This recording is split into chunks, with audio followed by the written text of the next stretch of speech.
Hello, and welcome to our Peace Through Forgiveness group. Thank you for being here. Thank you for sharing. Thank you for your questions. And always feel free to message me with any questions, concerns, or things that you want to share. You certainly are welcome to put them in the comments below. This morning, we are discussing this 70 times 7. How many times are we to forgive? Seems like an awful lot, but that huge number lets you know that there is no place for holding on because it creates torture. And the question is, are you being tortured? If you are carrying those thoughts and continuing to rehash those feelings over and over, when you retell the story in the conversations with whoever you will get to listen, you feel those emotions again. And quite frankly, you cause other people to feel those emotions because more times than not, we're having a conversation with someone that we care about. I remember um, a relative who was going through a terrible divorce, and I saw her in the grocery store. She was actually wedded to one of my cousins, and we were in the peanut butter aisle. And she started the conversation again about what she was going through.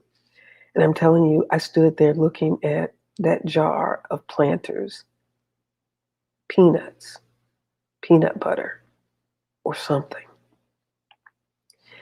Telling you, when I left the grocery store, I felt like I could draw that little man, that little Planters man, with every detail that existed with him, the little glasses, the little cane, his little hat.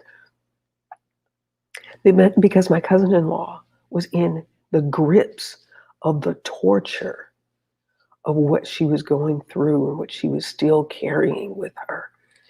That everybody around her, everybody that came in contact with her, knew that that conversation was going to happen. I've been guilty of that myself. But hearing her helped me to understand or to think about how many times am I telling this story over and over again? And think about how you feel when you are recalling your stories over and over again.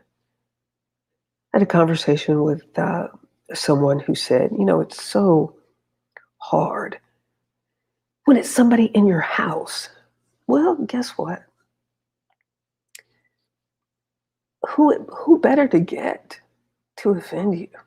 Who better to get to test you on whether or not you can love those who despitefully use you? Remember, we're on this journey, and this is simply the university of life.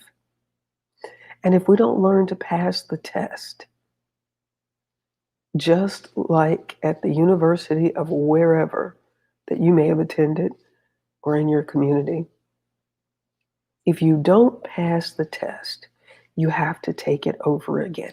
See, God is perfecting us. God is bringing us closer and closer to who He intended for us to be.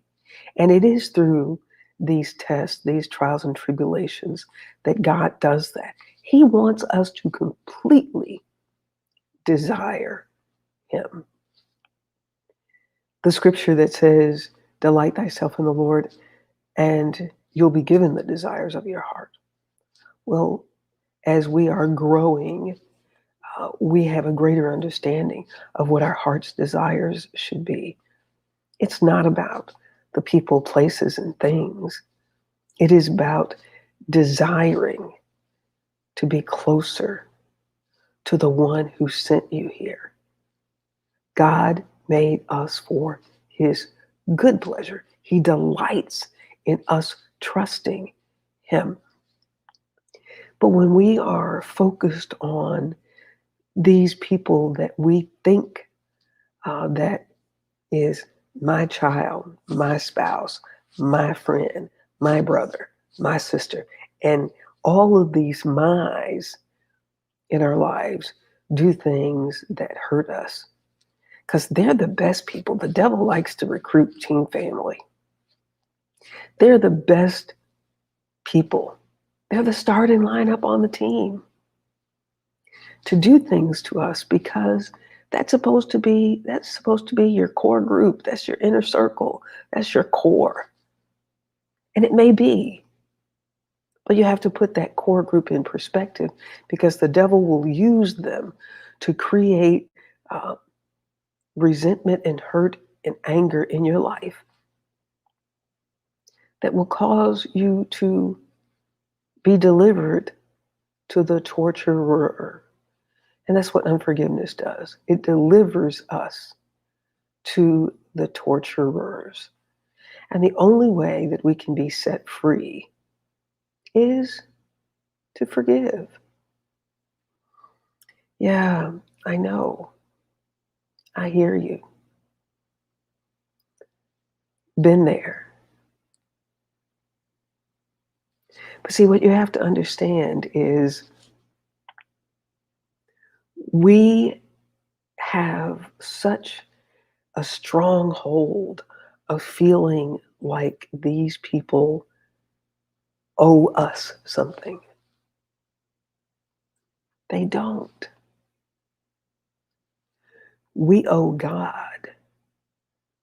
God has given us instructions. Do unto others as you would have them do unto you. And of course, as a child and part of my adult life, I thought that meant if I'm nice to you, you're going to be nice to me. No, that was just my instructions. Do unto others as you would have them do unto you. That has absolutely nothing to do with their actions. And when we can understand it from that perspective, they may not. The sun doesn't shine because the earth brings forth. The sun just shines because some parts of the world, there's only sand and dust. Some parts of the world, just a lot of water. As a matter of fact, 70% of the earth. But the sun still shines and allows whatever is there to do whatever it's supposed to do. Some land is dry and has sand. Some land is lush and green with vegetation, and the water is filled with the life that lives there. But the sun is not trying to get into a discussion about that.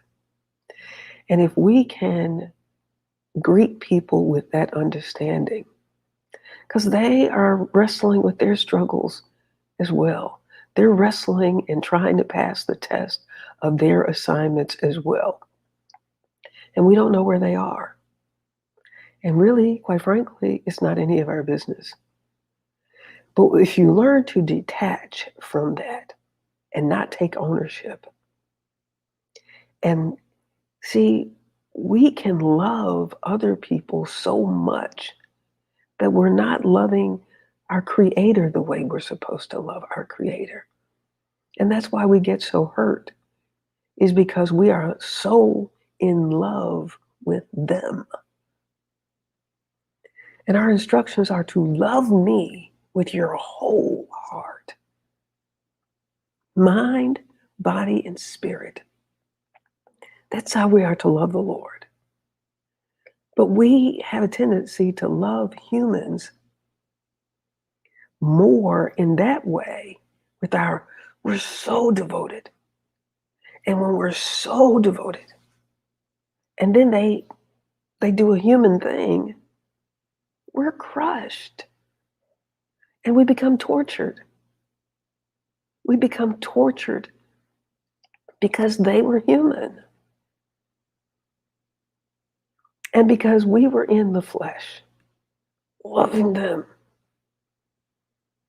And we get tortured.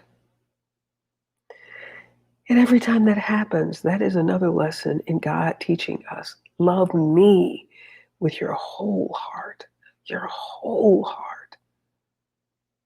And when you love me with your whole heart, you can be in this place. You can be on this journey and find the peace that surpasses the actions of those in front of you. Yes, we do get concerned, but this is your space and your time to be perfected in what your Creator sent you here to be. We are to be examples. We are to love those who despitefully use us and keep being the light. Keep shining. And the process of letting go is understanding that you don't belong to you. And these other people don't belong to you either. And if you could just wrap your mind around that. My goal is to please the one that sent me and just be the light. It's the only way that we can be released from the torture of others' actions and unforgiveness. Thank you so much for joining me. Please leave your comments below if you desire. Thank you for sharing. Thank you for inviting others to this very special place of peace and healing through forgiveness. I'm Pamela Marshall at the Wellness Radio TV and at the Wellness Radio TV podcast. Remember, there is healing at the well. Make it a fantastic moment. God bless you.